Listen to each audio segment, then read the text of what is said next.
안녕하십니까? 오늘 말씀의 제목은 예수님도 놀란 믿음입니다. 믿음의 수준이 너무 높아서 그 메시지 준비하는데 애를 먹었습니다. 밤잠 거의 못 잤어요. 오늘 우리 요절 말씀은 누가복음 7장 7절입니다. 7절을 같이 읽어보겠습니다. 시작.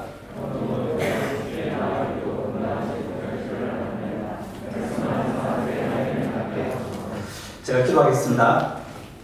하나님 아버지, 지난 한 주도 저희와 동행하여 주시고 저희들을 하나님께서 지키고 보호해 주시고 또 많은 승리가 있게 하시고 또 오늘 이렇게 하나님 앞에 나와서 하나님을 예배하게 하시는 것을 감사합니다.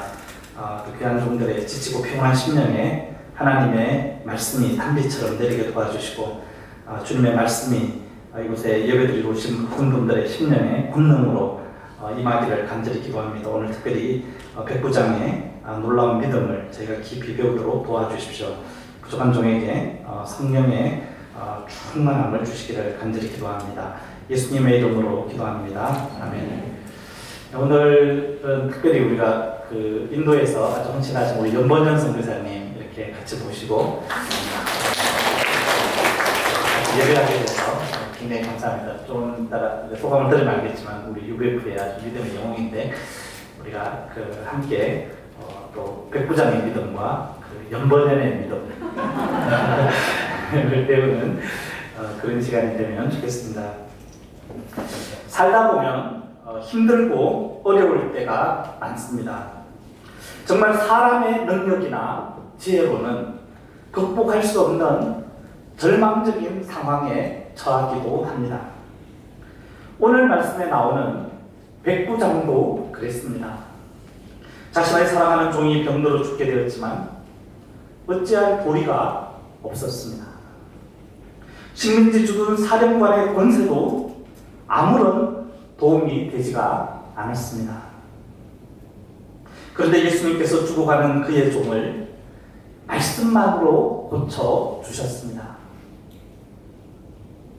이 과정에서 예수님은 백부장의 믿음을 보시고 이스라엘 중에서도 이만한 믿음을 만나보지 못하였노라 하며 놀라워하셨습니다.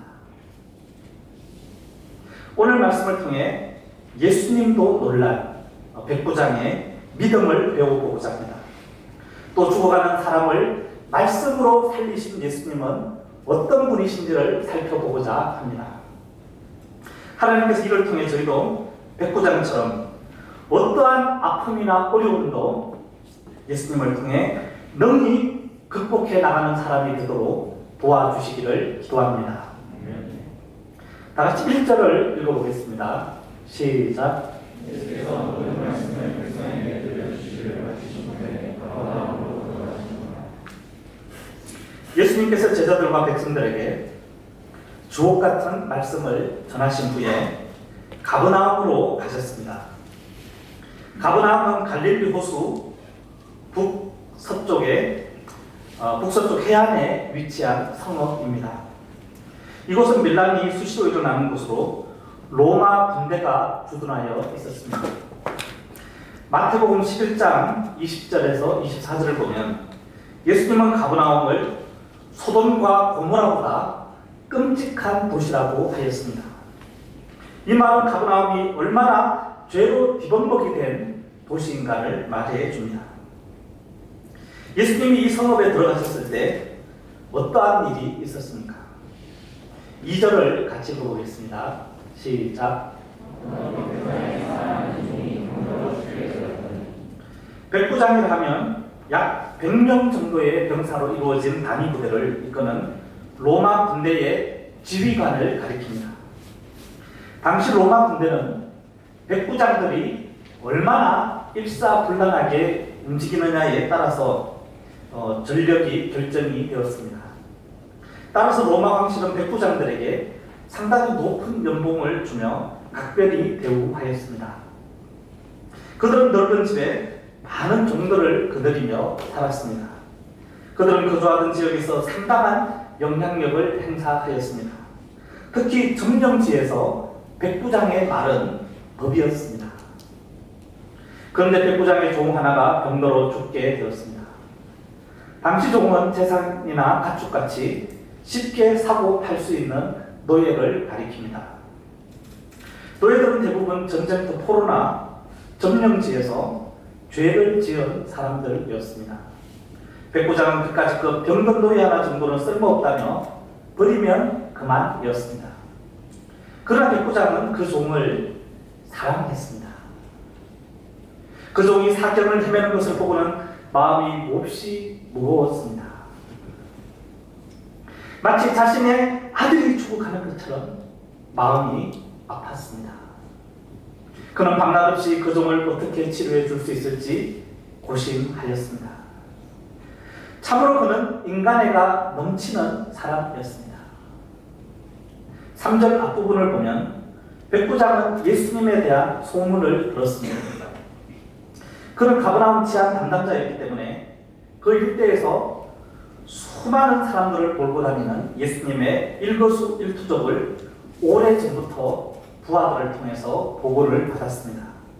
병자를 고치는 등 이적을 행한다는 보고도 받았는데 얼마 전까지는 믿기지도 않았고 예수님이 따로 폭력적인 움직임을 보이는 것도 아니었기 때문에 제대로 관심을 가지지 않았습니다. 그런데 자신의 종이 아프게 되자 병을 고친다는 소문이 사실인지 진지하게 확인해 보게 되었습니다. 부하들을 통해 자세히 조사해보니 중병을 앓던 사람들이 많은 사람들이 보는 자리에서 나왔습니다. 심지어 남의 환자도 깨끗하게 되었다고 말하는 이들이 한둘이 아니었습니다.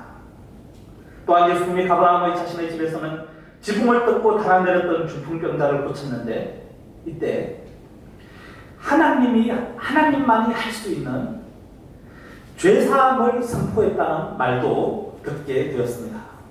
중풍병자가 그 자리에서 일어나 침상을 들고 집으로 가면서 하나님을 찬양했다니 예수님에게 죄사함의 권세가 있음을 믿지 않을 수가 없었습니다. 그렇다면 예수님은 뛰어난 의사 정도가 아니라 회당의 유대인들이 말하는 하나님임이 분명하였습니다.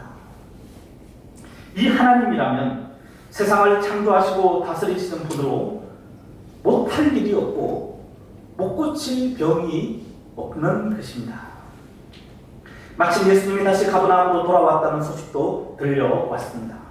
이때 백부장은 어떻게 하였습니까? 3절을 우리 형제 목자님들께서 읽어주시겠습니다. 시작.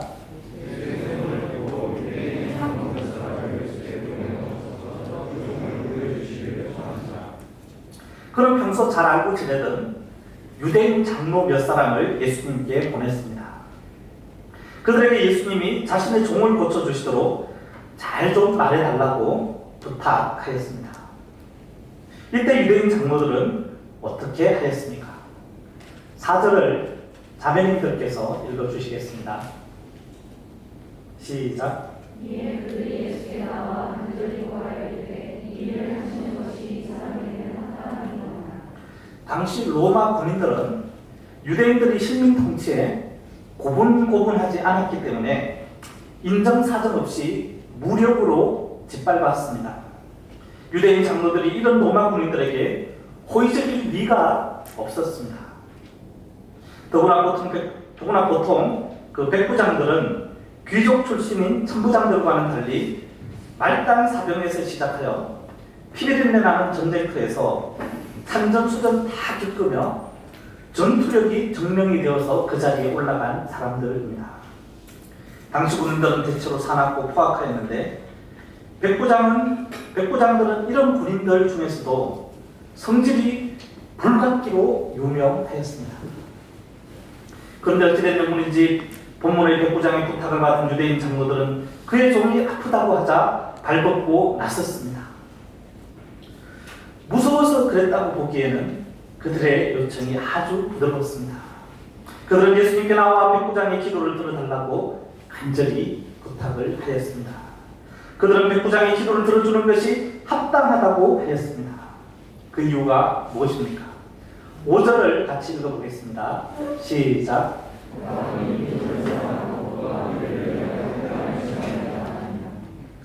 양화진에 가보면 일제 때 조선 총독부를 찾아가서 일본의 만행을 규탄하며 1000명 이상의 한국의 고아들을 돌본 일본인 선교사 소다 가이치의 무덤이 있습니다. 이분과 이분의 아내가 한국 백성들을 돕다가 겪은 고생은 이루 헤아릴 수가 없습니다.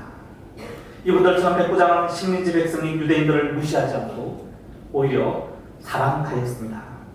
그들의 신앙을 소중하게 여기고 사비를 틀어 그들을 위해 회당도 지어주었습니다.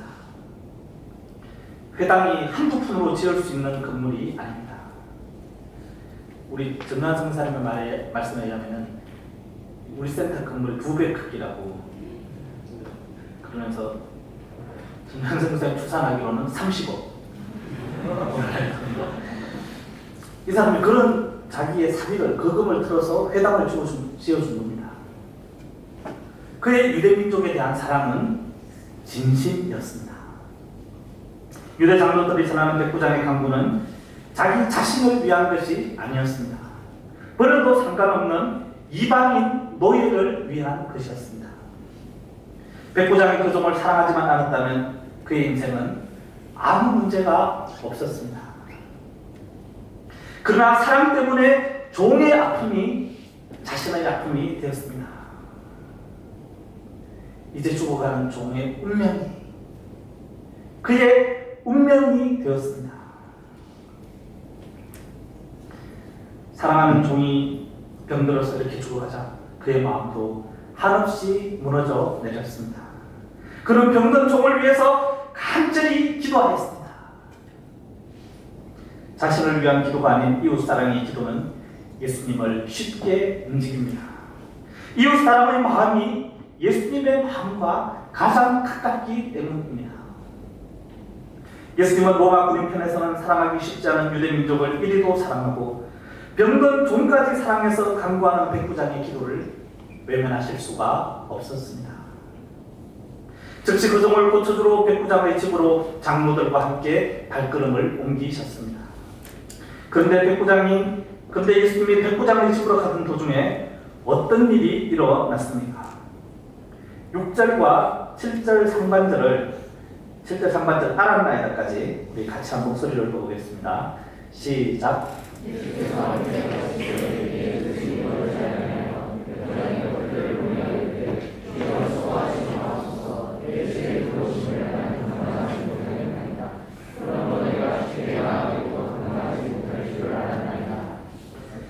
예수님이 집 가까이에 이르렀을 때였습니다. 백부장이 이번엔 자신의 벗들을 보내어 정중하게 말하였습니다. 주여, 수고하시지 마옵소서. 거의 다 수고했는데 내 집에 들어오심을 나는 감당하지 못하겠나이다. 오라고 해서 이제 집에서 멀지 않은 위치까지 다 왔는데 이제 조금만 들어가서 좀 쉬고 일할 수 있는데 못 감당하겠다면서 자기 집에 들어오지 말라니. 이게 무슨 경우입니까? 로마 백부장 정도면 집이 어리어리합니다. 머리 둘 곳이 없이 가난하게 사시는 유대 식민지 청년인 예수님을 못 모실 이유가 없습니다. 예수님이 많은 걸 요구하지 않습니다. 그런데 왜 이렇게 말하는 것일까요?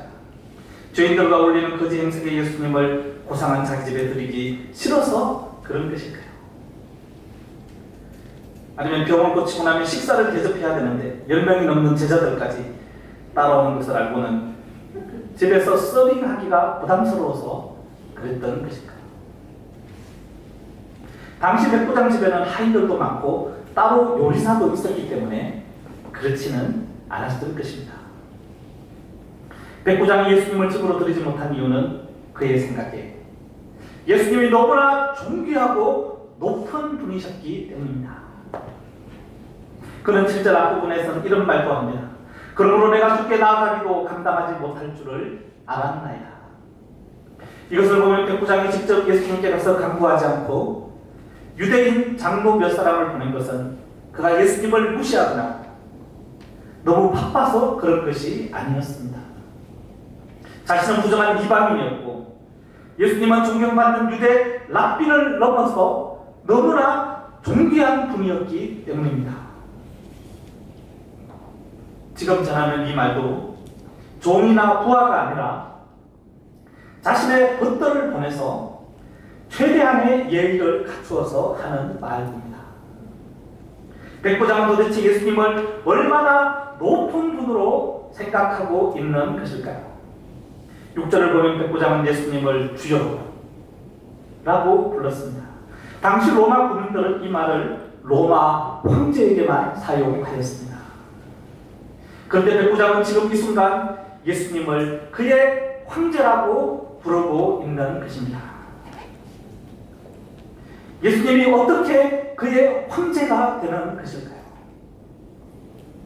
그가 예수님에 대한 소문을 들었다고 했을 때 그는 예수님이 죄사함의 권세를 가졌을 뿐만 아니라 예수님이 포로된 자와 눌린 자를 자유롭게 하고 눈먼 자를 다시 보게 한다는 것도 들었을 것입니다.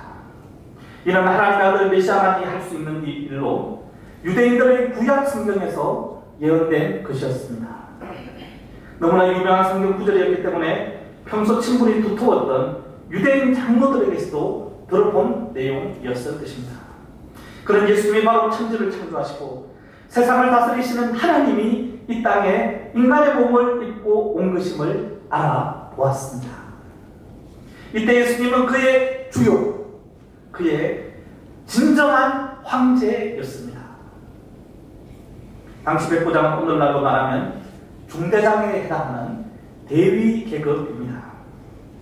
그리고 로마 황제는 국가원수로서 별 5개, 5성 장군에 해당됩니다.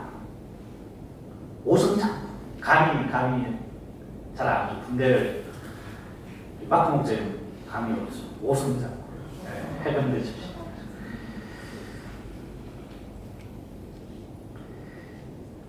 만일 이 로마 황제가 백부장의 집에 온다면 일개 대위인 그로서는 정말 다리가 후덜후덜 거릴 것입니다. 자신의 누추한 집으로 존귀한 황제를 감당하기는 어려웠을 것입니다. 그런데 예수님은 단순히 일개 나라의 5성 장군이 아니라 로마 황제보다 더 높은 하늘의 황제이시자 우주의 총사령관이십니다. 밤하늘에 있는 수많은 별들이 다 예수님의 계급장에 달려있는 별들입니다. 밤하늘에 그 수많은 별들을 어깨에 달고 반짝반짝 빛나는 예수님이 지금 백부장의 집 앞으로 다가오고 있는 것입니다. 한 걸음 한 걸음 다가올 때 로마 황제도 감당하기 어려운 그에게 예수님은 얼마나 감당하기 벅찬 분이었겠습니까? 그 별들을 다 자기 집에 드릴 수 있었겠습니까? 백부장이 예수님을 감당할 수 없는 이유는 단지 예수님이 지극히 높은 분이시기 때문만은 아니었습니다. 그에게는 또 다른 이유도 있었습니다. 그것은 그가 자신의 창조주요 온 우주의 황제이시자 총사령관이신 예수님의 명령은 받들지 않고 이분의 존재조차 모르고 살아온 무지한 죄인이었다는 것입니다. 지금까지의 모든 삶이 예수님과는 상관없는 그저 세상의 이기적이고 탐욕스러운 한 왕의 명령에 따라서 이 나라 저 나라를 떠돌며 전쟁터에서 수많은 사람들을 살상한 흉악한 죄인이었던 것입니다. 전쟁터 군인들 특유의 육신의 본성대로 그랑 팡팡하게 살며 수많은 죄를 지은 냄새나는 탐장이었습니다. 그는 하늘과 예수님 앞에서 죄인이었습니다. 그런데도 이렇게 악하고 더러운 자신이 거하는 초라한 집에 그것도 병든 하인을 치료하러 그 거룩하신 우주의 총사령관이 수많은 별들을 달고 오시겠다. 더구나 이 그럼은 자신이 요구한 것이 아닙니까? 감히 천한 자신이 그 높은 분에게 부탁을 한 것이 아닙니까? 죄인인 자신의 필요 때문에 예수님을 꼬라가야 하다니 그는 도저히 자기가 한 말을 감당할 수가 없었습니다. 그는 그들을 통해서 말했습니다. 주여, 수고하시지 마옵소서. 내 집에 들어오시면 나는 감당하지 못하겠나이다. 그러므로 내가 죽게 나아가기도 감당하지 못할 줄을 알았나이다. 우리는 이 말을 통해 백부장의 겸손한 자세를 엿볼 수가 있습니다. 많은 사람들이 기도할 때 자기 생각을 앞세우고 조급한 마음으로 하나님을 하인처럼 부리려 합니다. 빨리 안 들어주면 떡밥을 칩니다. 하느님! 하느님! 동작. 내가 원하는데 안 들어주면 화를 내거나 때를 씁니다. 딜을 하거나 협박을 하기도 합니다. 그러나 하나님은 나의 하인도 아니고 나의 개인 비서도 아닙니다. 협상의 대상도 아닙니다. 우리가 누군가를 사랑해서 하는 기도라도 우리는 겸손함을 잃지 말아야 합니다. 그렇다면 예수님의 백부장의 집에 안 가실 경우 그의 종의 병 치료는 어떻게 되는 것입니까? 병을 고쳐달라고 하면서 자기 집에는 들어오지 말라고 하면 이제 예수님은 어떻게 하라는 것입니까? 7절 뒷부분을 보십시오. 말씀만 하사 내 하인을 낫게 하소서. 백부장은 장로들을 보내고 예수님이 그동안 어떻게 병을 고치셨는지 좀 더 자세히 파악해 보았습니다. 시몬의 장모의 열병을 고칠 때 열병을 꾸짖으시니 열병이 떠나갔다고 그랬습니다. 나병 환자에게도 내가 원하노니 깨끗함을 받으라라고 말씀하시자 나병이 곧 떠나갔다고 그랬습니다. 중풍병자에게도 일어나 내 침상을 가지고 집으로 가라 하시자 그가 곧 일어나 자기 침상을 들고 집으로 돌아갔다고 그랬습니다. 예수님은 다 말씀으로 병자들을 고치셨습니다. 부차적으로 손을 대기도 했지만 말씀으로 고치셨습니다. 백부장은 이 일들을 통해 예수님이 말씀의 권세자이심을 알았습니다. 다시 말해 예수님이 말씀하시면 모든 질병도 순종하는 것을 알았던 것입니다. 회당의 유대인들이 하나님이 말씀으로 천지를 창조했다고 하는 것을 들었는데 그 하나님이 병도 말씀으로 쫓아내고 있는 것이었습니다. 그런데 예수님은 하나님으로서 만물을 다스리시는 만유의 주요 우주의 사령관이 아니십니까? 예수님이 병을 물러나게 하고 한 종을 치료하기 위해서 친히 왕진까지 할 필요는 없었습니다. 있는 것에서 말씀하셔도 그 언약에 온 우주 만물이 다 복종할 것이라 생각되었습니다. 자기가 실수한 것이었습니다. 오라고 하는 것이 아니었는데 지금이라도 그는 그의 믿음을 수정하였습니다. 이것은 그가 군 생활을 통해서 깊이 체험한 이치와도 같았습니다. 8절에서 그는 이렇게 말합니다. 8절을 우리 군대에 다녀오신 분들이 공익은 빼고 현역으로 군대에 다녀오신 분들이 제가 공익이었습니다. 읽어보겠습니다. 시작. 나도 남의 수하에 있는 사람이요 내 아래 곧 병사가 있으니 이더러 오라 하며 하고 저더러 오라 하며 하고 내 종으로 이것을 하라 하며 나타나야. 백부장의 말에 예수님은 어떻게 반응하였습니까? 9절을 보십시오. 예수님은 놀랍게 여겼습니다. He was amazed. 크게 놀라서 감동을 받았다는 뜻입니다. 하나님이신 예수님에게 무슨 놀라신 일이 있겠습니까? 놀라신 일이 있다면 우리 인간 세상에 오셔서 우리 인간의 죄가 생각보다 심각하다는 것에 놀랐을 것입니다. 이렇게까지 저 멀리서 볼 때는 천사들을 통해서 들을 때는 그렇게까지 그런지 몰랐는데 와서 같이 살아보니까 냄새가 고통나는 것이 아니었습니다. 그런데 예수님은 이 때문에 놀란 것이 아니라 그의 믿음 때문에 놀라셨습니다. 9절 뒷부분을 보십시오. 내가 너희에게부터 우리 다 같이 읽어보겠습니다. 시작.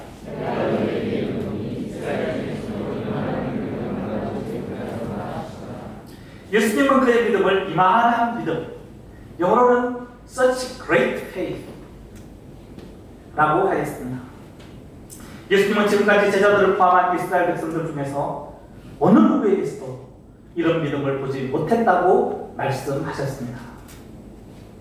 그런데 예수님은 불신이 가득한 가버나움에서 마치 흙 속에서 세상 어디에서도 본 적이 없는 귀한 진주를 캐는 그런 믿음을 발견하셨다고 말씀하는 것입니다. 백부장의 믿음이 구체적으로 어떤 믿음이었기에 예수님은 그의 믿음을 이리도 격찬하시며 감동을 하는 것일까요? 첫째, 그의 믿음은 그 믿음의 대상이신 예수님이 어떤 분이신지를 정확하게 알고 믿는 믿음이었습니다. 그는 예수님이 이 땅에 오신 하나님임을 믿었습니다. 그 하나님은 온 세상을 창조하시고 다스리시는 진정한 황제요, 우주의 총사령관이라고 믿었습니다. 그래서 저는 예수님께 감히 직접 나아가지도 못하고 누추한 자기 집에 들이지도 못하겠다는 겸손한 자세를 취한 것입니다. 둘째, 이 예수님의 말씀 권세를 믿는 믿음입니다. 백부장은 예수님이 말씀만 하시면 자신의 하인이 낫는다고 믿었습니다. 예수님이 말씀하시면 거리에 관계없이 환자를 직접 대면하여 보지 않고서도 원격으로도 어떤 병이든 고치고 무엇이든지 말씀하시는 대로 된다고 믿었습니다.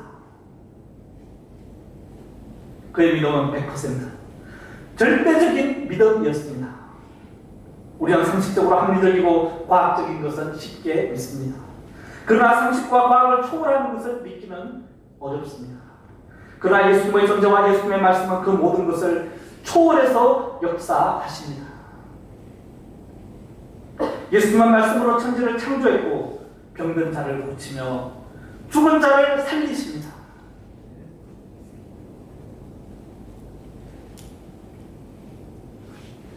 말씀으로 죄인을 회개시키시고 죄사함의 은혜와 구원과 영생을 주십니다.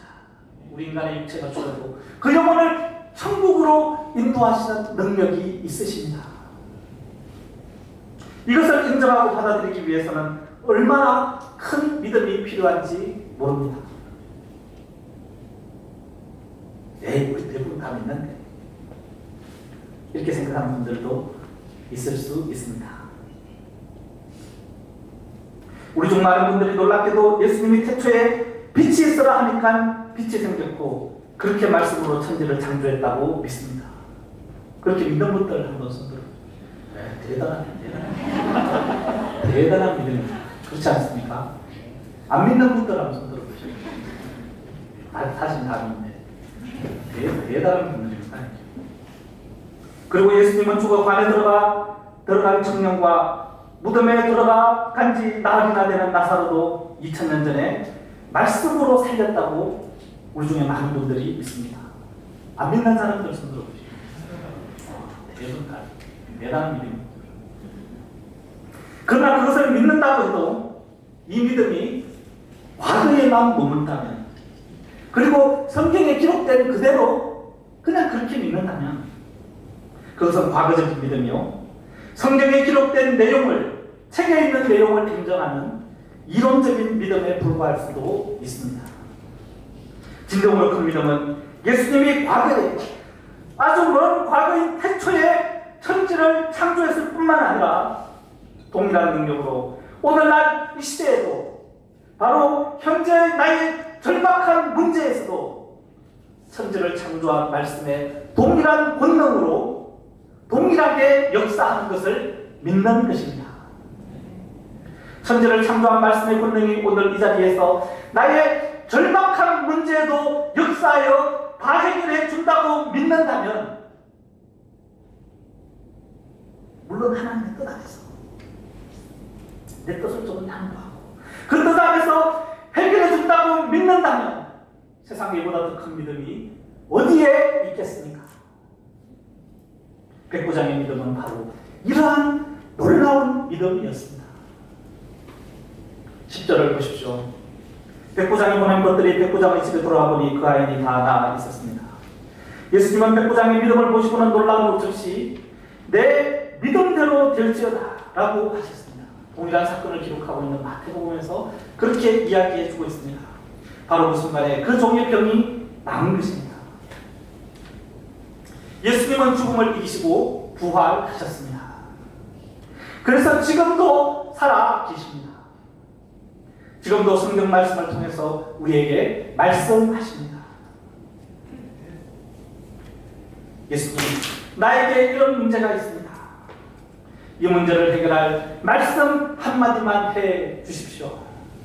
말씀 한마디만 하시면 말씀으로 천지를 창조하셨듯이 어둠 속에서 빛을 창조하셨듯이 내 이 모든 문제가 해결될 것을 믿습니다. 라고 하면 예수님은 내 모든 문제를 해결할 말씀을 주십니다. 그 순간 내 모든 문제가 해결됩니다.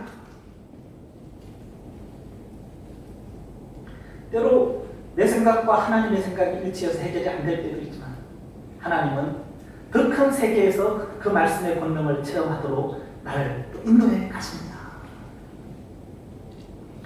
우리가 믿음으로 간구하면 예수님은 이 시간 부족한 제가 전하는 이 주일 메시지를 통해서도 나의 고통스러운 문제를 해결할 한 말씀을 주십니다. 날마다 새벽을 깨워 일용할 양식을 먹을 때도 그날 하루 나를 살리고 그날의 모든 문제를 해결할 한 말씀을 주십니다. 우리가 인생을 살다 보면 여러 시련을 겪습니다. 인간관계가 파탄나기도 하고 경제적인 어려움에 처하기도 합니다. 믿었던 사람에게 배신을 당해서 큰 고통을 겪기도 합니다. 사랑하는 사람이 다치거나 병에 걸리기도 합니다. 사랑하는 사람을 잃고 가슴이 무너져 내리는 고통을 겪기도 합니다.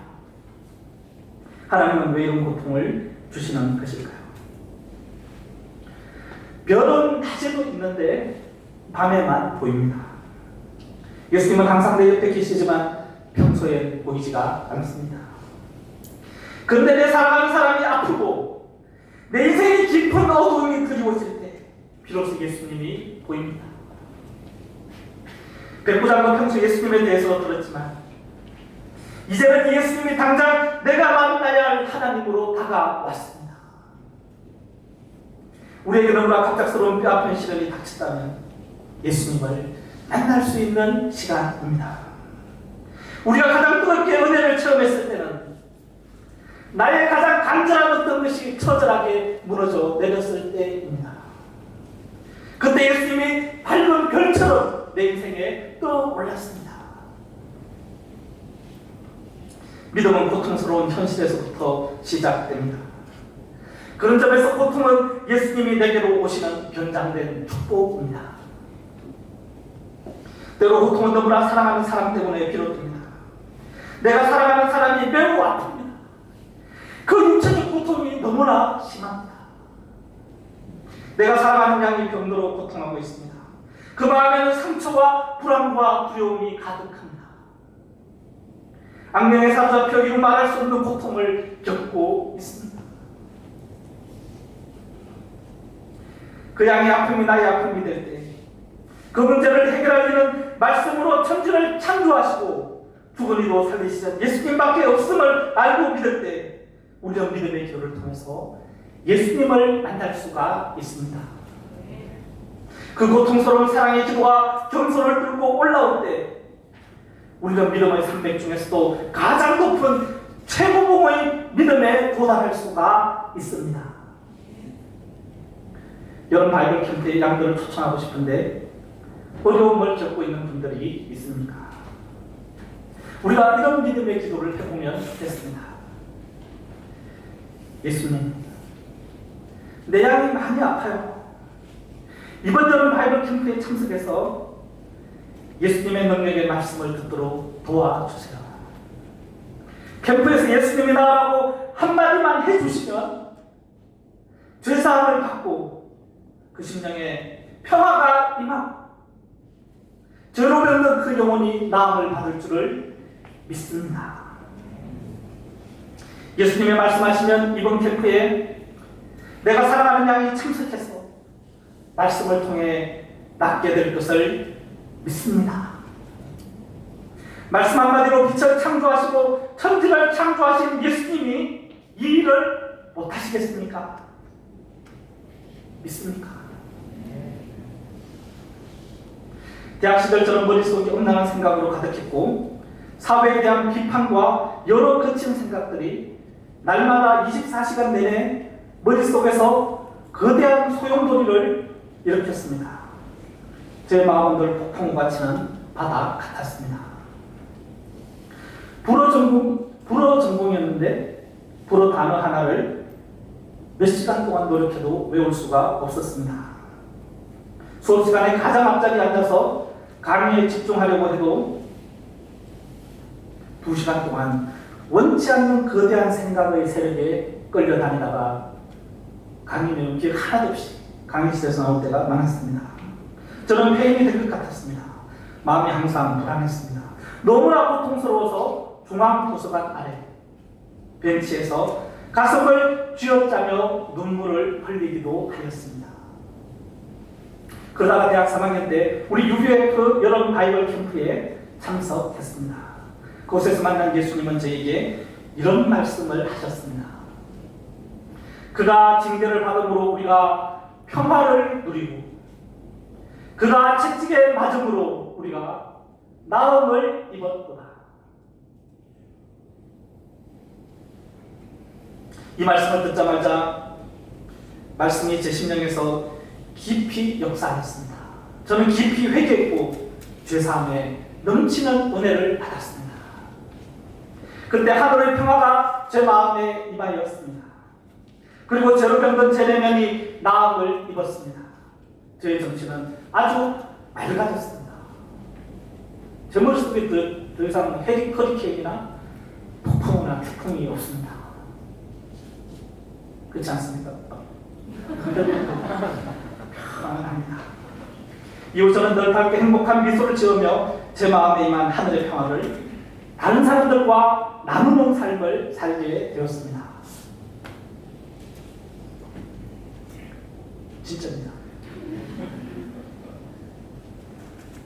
아멘 안 하는데 시기에 저는 아멘 안 하는데 진짜입니다.